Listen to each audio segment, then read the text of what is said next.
Hey guys, and welcome to Comic Talk. I'm the Cube, and here I have Alyssa. She is going to be here to kind of bounce ideas off of and whatnot, and she's going to ask questions when she really has any deep ideas about what's going on or doesn't have any fucking idea about what's going on. So I'm going to be talking about Cave Carson Part 2 from the Young Animal line. It's called Cave Carson as a Cybernetic Eye. Gerard Way obviously leads this with the art, written by John Rivera with art by Oming and Filardi. So, for those of you who don't know, Cave Carson is basically kind of like a genius who made this car called the Mole, which drills into the earth and 30,000 leagues under the sea. That kind of ring a bell? Or Journey to the Center of the Earth sort of idea, where he goes to the center of the earth and there's a whole race of people that live under it and all these things like that. But what ends up happening is he finds a city called Moldragol, if I remember correctly, in the city below, and he meets his wife there, who is basically like the princess of this city. But in his adventures, he is attacked by this small robot who he cannot really identify, and it pulls his own eyeball out. And when it pulls his own eyeball out, it replaces the eyeball with itself. And it goes into his own head, and it's kind of violent, but the art is really awesome. Wait, so he takes goes in his head. Is it like looking like another eyeball? It goes through the eyeball to the brain. No, it jumps to where his eye was. Got it. And now it's his eye. And he can see with it just like his eye, but he starts having visions with it as well, of things he doesn't recognize at all. So it lets him see kind of like different spectrums and things like that, and throughout the comic they always make it a point to say, like, you can always see it, one of his eyes is always blue, and the one that was attacked is always red, because it's like a robot eye. So what ends up happening through this comic is that he's basically come back from the underground world, you know. He's come back and he's made like this company and all this stuff, and he got kind of famous for it at one point, and he made all these videos and movies in like on Earth, like on the outside, that got him famous because it was like, oh man, this guy's like a crazy adventurer and all this stuff. But what ends up happening is he gets kind of old and he kind of drops out of it with his wife, and the first issue is actually it's about how his wife dies through not like through natural means, and it's about how he kind of deals with it with his daughter.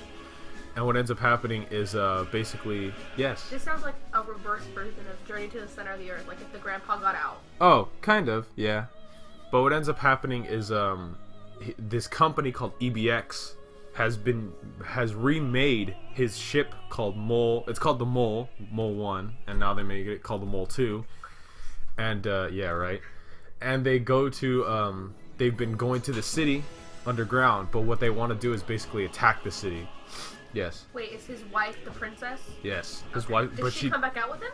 Yeah, she does, and Oh, they okay. live a whole life, and they have a daughter and everything. Oh, okay. And then, but what ends up happening is the wife dies, and but they still need the daughter because now she is technically a princess, and that's what we found out in this issue, that they're attacking the daughter to get to basically bring her back down to the city.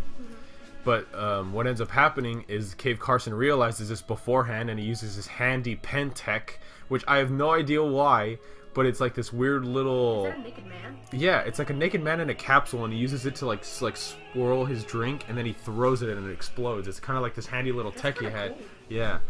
And what ends up happening is EBX, the company that he works for, that is now basically attacking him for his daughter, he's basically fighting against them now, and his daughter doesn't realize this, but she has like badass karate and all this stuff from her mom that kind of she taught her as a kid, and she's on the run now. And we actually see this guy. So for those of you who don't know this guy's name's Wild Dog, and he's kind of like a vigilante kind of Punisher kind of guy, but he always dresses in like hockey gear, kind of like Casey from Teenage Mutant Ninja Turtles. But he's like super violent, and as long as the guys deserve the death, he's gonna give it to him. But Cave Carson and him are kind of friends. So what ends up happening is Cave Carson needs help. He can't do this alone. So he's like, hey, Wild Dog, homie, I need you. And he's kind of in the middle of this whole fight, and Cave Carson's like, so the guys you're fighting, they're all bad guys, right? Like bad guys. And Wild Dog's like, yeah, they like sell kids and kill kids and stuff like that. And he's like, oh, perfect. And the next scene, car blazes through the fucking thing and kills like 10 of them. And he does not care. He's like, my daughter's in trouble, I'm gonna save her. So he gets Wild Dog to come help, and so what's really funny is he's in like New York, and his daughter's in LA in college. And that's like a 4-hour flight difference or whatever, you know. But the thing is, the Mole can travel so fast underground that it does that in like 10 minutes flat. and it goes to save her, and she's on the run from like 10 guys, and the mole comes straight out of the ground, bam, just to come and start attack these guys with Wild Dog and Cave Carson driving. So he still had his original. Yeah, he still had his version of it, but I think what ends up happening is this the second version. Because it was already there in the building. He was already like, fuck, I gotta go and save her. So he just gets in the mole too. Let's go. Okay. So what ends up happening is they manage to basically stop these guys from attacking his daughter, but they actually become a giant monster, one he hasn't seen. What the fuck? Yeah, they basically are all kind of in a cult. And we don't know anything about this cult yet or anything like that, but when Cave Carson flips their car. Hold on, so these are all humans. Like, these are all guys. These are all just regular people. What the hell? So what ends up happening is they all come together to, they all get flipped in the car by Cave Carson. It's so weird that his name is just Cave. Yeah, I know. Just let it pass, and let it pass. This will all get edited out. Maybe I won't edit this out. Maybe this will just stay, depending on how I feel today.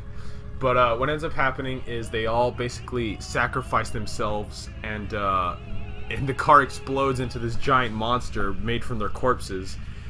And Cave Carson's like, what the fuck? And that's kind of where the issue ends. But I'm really enjoying this because, well, do you have any questions on it before we continue? What the hell kind of monster is that? It's a plant monster by the looks of it, honestly. Kind of like a Pokemon's. Kind of does. So, this issue ends with this monster kind of chasing them in the Mole 2. I'm assuming, I think it's the Mole 2.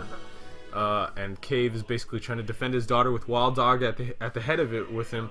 So I'm really enjoying this just because the art style and the writing's a little wacky. I've never really read anything in the Young Animal series before this, except for Doom Patrol and things like that. So I think it's pretty good. Okay, wait. So then, where's the daughter? Like, is she driving away, or is she? She's in the running. Mole too, or? She gets in the mole with them. Okay. She gets in the mole with them at the end of the comic. So it's actually pretty good.